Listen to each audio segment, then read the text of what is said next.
Benjamin Mkapa. Tunazidi kuona hali ya hewa jinsi ambavyo ilivyo na mashabiki ambao wametaharuke kwa kile taarifa ambayo wameisikia kwa siku ya leo.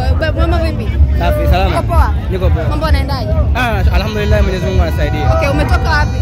Mimi nimetoka Mtwara. Mtwara.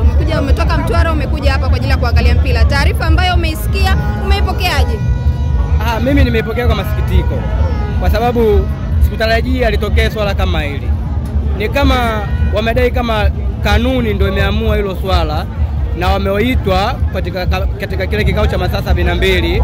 Walitakiwa wafikie makubaliano kwamba ile swala mlilofanya mmelikosea, lakini tuombe mechi iendelee.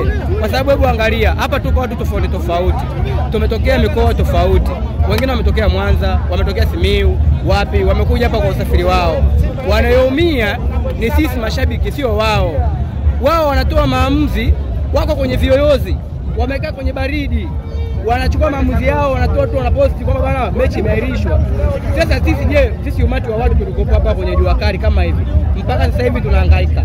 Hawajui tiketi zao zinarudi vipi, hawajui wanasafiri vipi walikotoka. Mwingine akachukua loji siku 3 mzima anakaa loji yuko hapa. Ila wenyewe wako kisheria zaidi.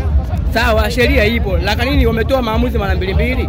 Wametoa maamuzi ya kwanza kwamba mechi ipo, haijaahirishwa. Baadaye tena walipokaa kamati yao wametoa maamuzi tena mechi imeahirishwa. Hii inakujaje hii?